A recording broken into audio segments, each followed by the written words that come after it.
Bonjour, le cours d'aujourd'hui porte sur agriculture et impact socio-économique qui rentre dans le module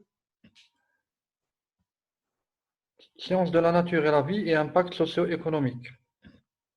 Alors, aujourd'hui, je vais vous parler d'un sujet important dans la vie de tous les jours et la question qui se pose est la suivante. Comment le développement de l'agriculture intervient dans la vie quotidienne de la société, c'est-à-dire des individus? Vous avez d'une part l'agriculture et d'autre part la socio-économie.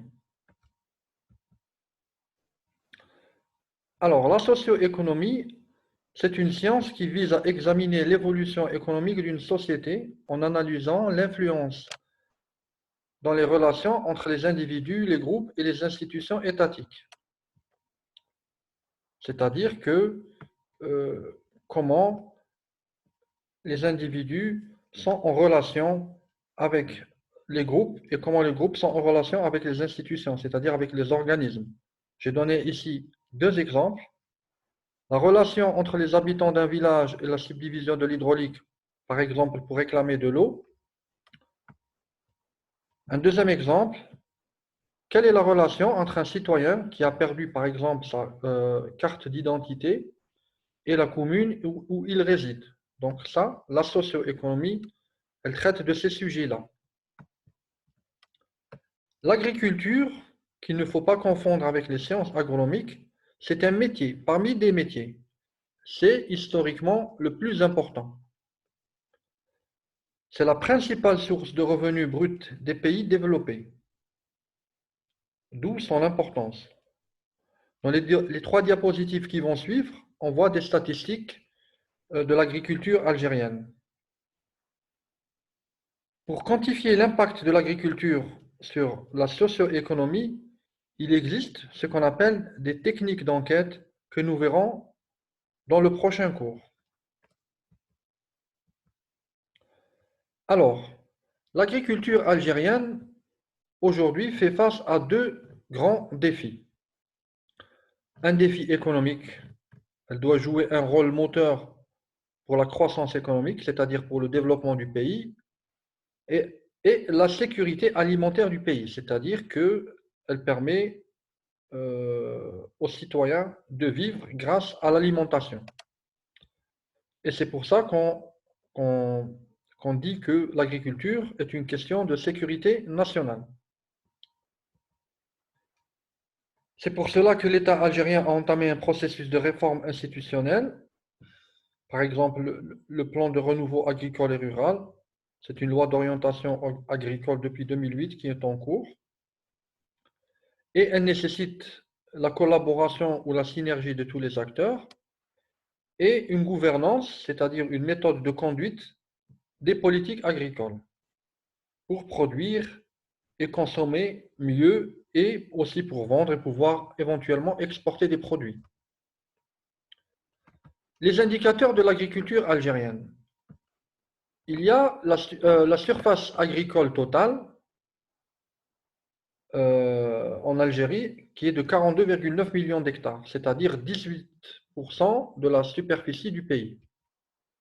Il y a dans cette superficie agricole totale ce qu'on appelle la superficie agricole utile, c'est les terres qui sont réellement cultivables, c'est 8,5 millions d'hectares, c'est-à-dire 3,5%, 3,54% de la surface agricole utile. Totale, pardon.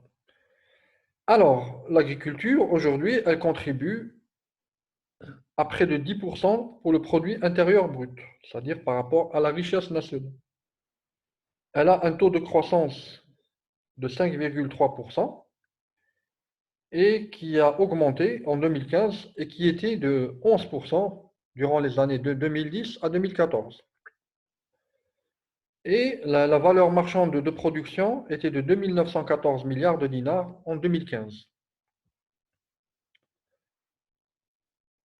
En outre, il y a en Algérie plusieurs zones agroécologiques.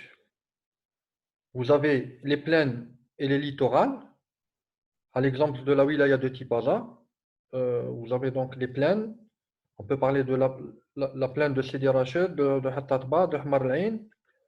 Euh, le littoral, donc, c'est les terres font face à la mer sahélienne et les montagnes que nous avons, par exemple, à l'ouest de la wilaya de Tipaza. Il y a également les hauts plateaux, quand on parle des hauts plateaux sétifiens, de Tiaret, et puis le sud, les terres du sud, c'est-à-dire l'ensemble des wilayas du sud, comme par exemple la wilaya de l'Oued, la wilaya de Biskra, la wilaya de Rardaya, etc. Et chacune de ces zones agroécologiques occupe un espace, et vous voyez bien que les plaines et le littoral comptent pour 41,3% de la superficie agricole utile du pays. Vient ensuite les hauts plateaux avec 22,2%, les terres du sud avec 16, avec 16,3%, et puis les montagnes. Les montagnes avec 7,3% et les plaines avec 20,2%. Alors, le métier d'agriculteur ou d'agricultrice.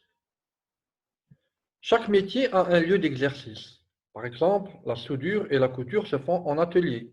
La médecine et le dentiste se font dans un cabinet et les hôpitaux. L'enseignement à l'université. Un cadre financier travaille à la banque. L'agriculture s'exerce dans une exploitation agricole. Et elle nécessite pour cela une utilisation des ressources naturelles et des intrants chimiques pour produire.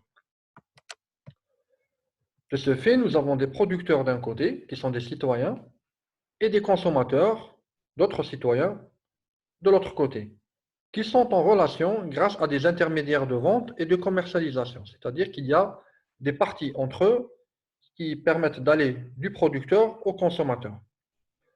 On trouve d'abord les producteurs organisés en exploitation agricole. Cette exploitation agricole peut être privée, individuelle ou privée en groupe. C'est-à-dire, par exemple, une famille qui exerce dans le privé et l'agriculture, c'est un privé en groupe.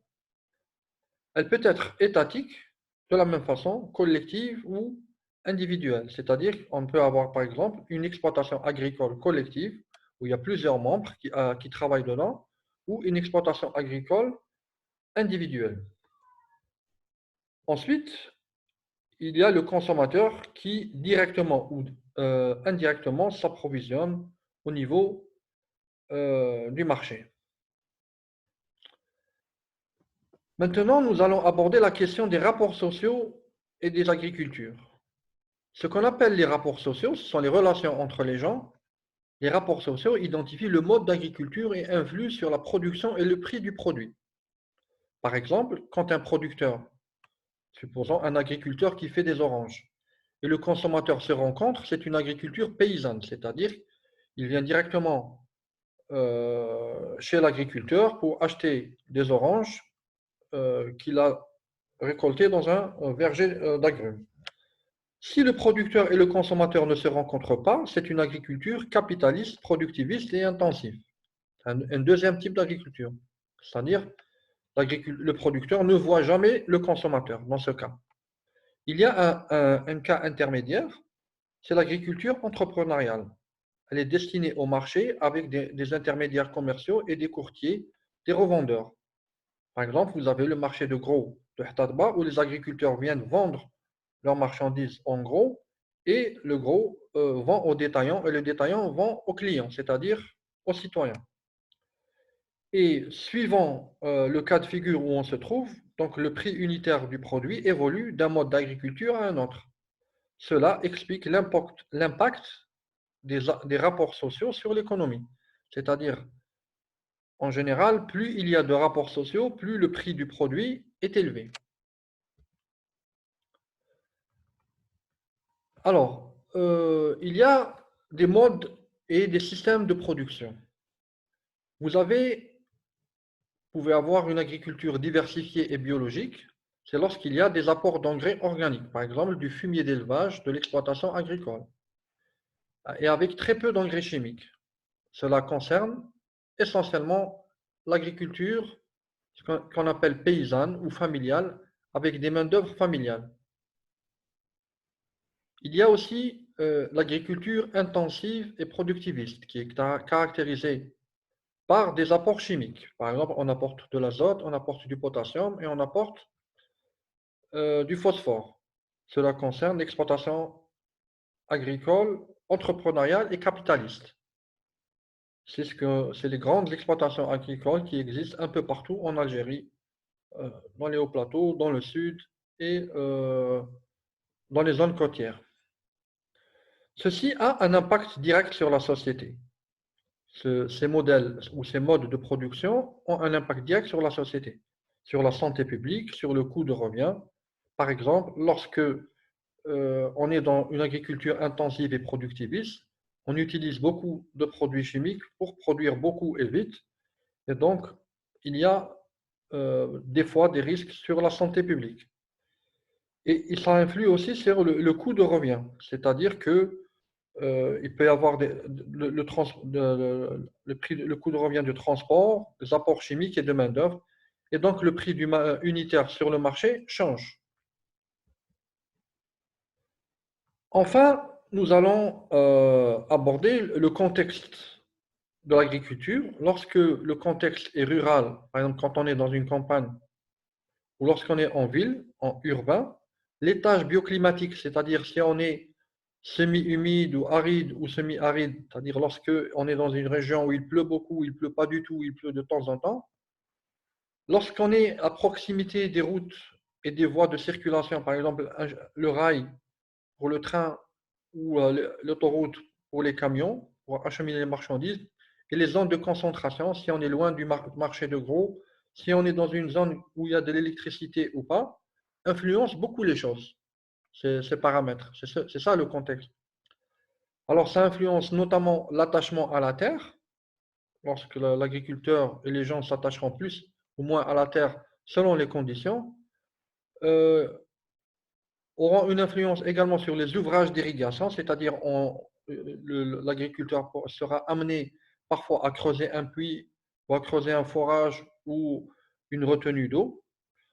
Ça va influencer les frais de transport, mais aussi le type de produit, c'est-à-dire que ça va orienter quel produit il va faire. Il peut, par exemple, euh, ne pas faire de la fraise s'il est très loin des routes, parce que la fraise va se dégrader rapidement.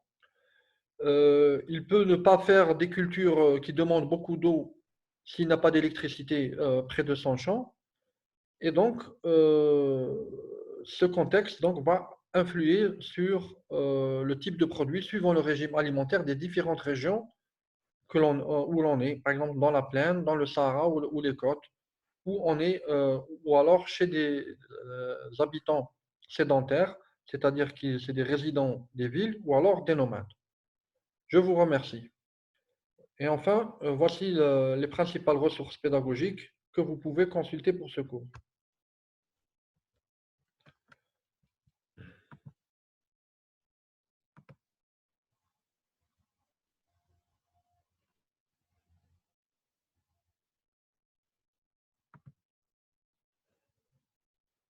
Alors,